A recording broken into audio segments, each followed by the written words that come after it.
ಮಾವ, ನಿನ್ನ ಆಸೆಯಂತೆ ನಾನು ನವಿಲಾಗಿ ನರ್ತಿಸಿದ್ನಲ್ಲ, ನಾನಿನ್ನು ಬರ್ತೀನಿ.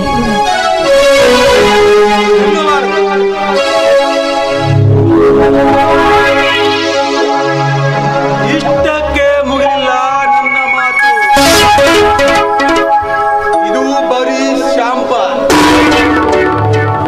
ಭಾರತಿ, ನೀನು ನಾನು ಹೇಳಿದಂತೆ ನನ್ನ ಆಲಿಂಗನಲ್ಲಿ ನಲಿಯಬೇಕಾ ಆಟದ ಗೊಂಬೆ.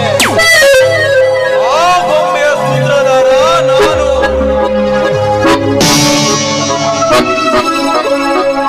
ಬೇಡ ಮಾವ, ಹೆಣ್ಣಾಗಿ ಹುಟ್ಟಿ ಬಂದ ಹೆಣ್ಣು ಜನ್ಮ ಗಂಡನ ಗಡಿಯಲ್ಲಿ ಅವನ ಕೈಯಿಂದ ಕೊರಳಿಗೆ ತಾಳಿಯನ್ನ ಕಟ್ಟಿಸಿಕೊಂಡು ಮುತ್ತೈದೆಯಾಗಿ ಬಾಳಬೇಕು.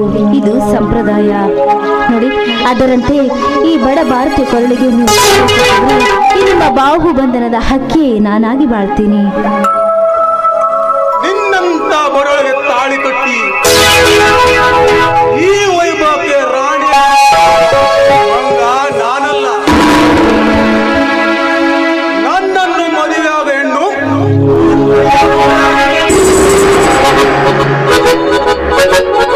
ನಿನ್ನಂತ ಭಾರತಿ. ಕೇವಲ ನೀನು ನಾನು ಆಟದಿಂದ ಆಡುವ ನಾಯಕಿ, ಅದಕ್ಕೆ ಸೂತ್ರಧಾರ ನಾನು. ಬೇಡ ಮಾವ, ಇದೊಂದು ಕೆಲಸ ಬಿಟ್ಟು ಬೇರೆ ಏನ್ ಹೇಳಿದ್ರು ನಾನು ಖಂಡಿತವಾಗಿ ಮದುವೆಗೆ ಮುಂಚೆ ಒಂದು ಹೆಣ್ಣು ಪರಪುರುಷನ ಸಂಪರ್ಕವನ್ನ ಇಟ್ಟುಕೊಂಡು ನೀವು ಮರಳು ಮಾಡಿ ತೋರಿಸೋ ಪುರುಷನ ತೋಟದಲ್ಲಿ ನಲಿತಾ ಇದ್ರೆ ಆ ಹೆಣ್ಣನ್ನ ಈ ಸಮಾಜ ಸೂಳೆ ಅಂತ ಕರೆಯುತ್ತೆ. ಸಮಾಜ ಎಲ್ಲಿದೆ ಸಮಾಜ? ನಂಬಿದ ಗಂಡನಿದ್ರು ಗೈಯಾಳಿಂದ ತಿರುವರ ಅವರಿಗೆ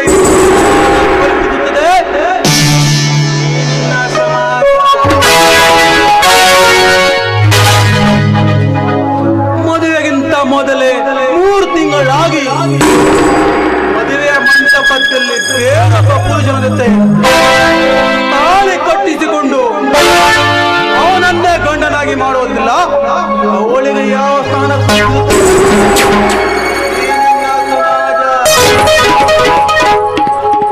ನೋಡು ಭಾರತಿ, ಹಾಗಂತ ನಾನು ನಿನ್ನನ್ನು ಕಣ್ಣರ ಜೊತೆ ಮಲಗಿಸಿ ಅಪ್ಪನ ಹಣ ಪಡೆಯುವ ಮೂರ್ಖನಿಲ್ಲ. ನಿನ್ನ ಕೊರಳಿಗೆ ಭದ್ರವಾಗಿ ತಾಳಿ ಕಟ್ಟಿಸಿ ಮುತ್ತೈದೆನಾಗಿ ಮಾಡುತ್ತೇನೆ. ನನ್ನ ಮಾತು ಒಪ್ಪಿದರೆ ಒಪ್ಪದಿದ್ದರೆ ವಚನ ಭ್ರಷ್ಟಳಾಗುವೆ ನೀನು. ನಿಮ್ಮ ಮಾತಿನಂತೆ ಆಗ್ಲಿ. ಸಂತೋಷ. ಈಗ ನನ್ನ ಮಾತಿನಂತೆ ಧರ್ಮನ ತಮ್ಮ ಪ್ರೇಮದ ನಾಯಕಿ ನೀನಾಗಿ ಧರ್ಮನ ಮನೆ ಸೇರಿ ಈ ದೇವೇಂದ್ರ ರಜೆ ಕಿಂಕು ಕೊಡುತ್ತಾ ಧರ್ಮನ ಮನೆ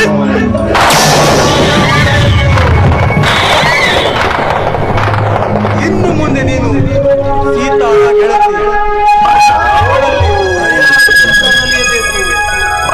ಇದು ನನ್ನ ಉದ್ದೇಶ. ಇದಕ್ಕೆ ನಿನ್ನ ಒಪ್ಪಿಗೆ? ಈ ನಿಮ್ಮ ಮಾತಿಗೆ ಮರುಳಾಗಿ ಅಶೋಕನ ಮೇಲೆ ಮೋಹದ ಬಲೆಯನ್ನ ಬೀಸಿ ಅವನ ಪ್ರೀತಿಯನ್ನ ಪಡೆದುಕೊಂಡು ಹೇಳಿದ ಹಾಗೆ ನಡ್ಕೊಳ್ತೀನಿ. ಸರಿ, ನನಗೆ ಆಸ್ಪತ್ರೆಗೆ ಹೊತ್ತಾಯ್ತು, ನಾನಿಲ್ಲಿ ಬರ್ತೀನಿ.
ಕಾಡು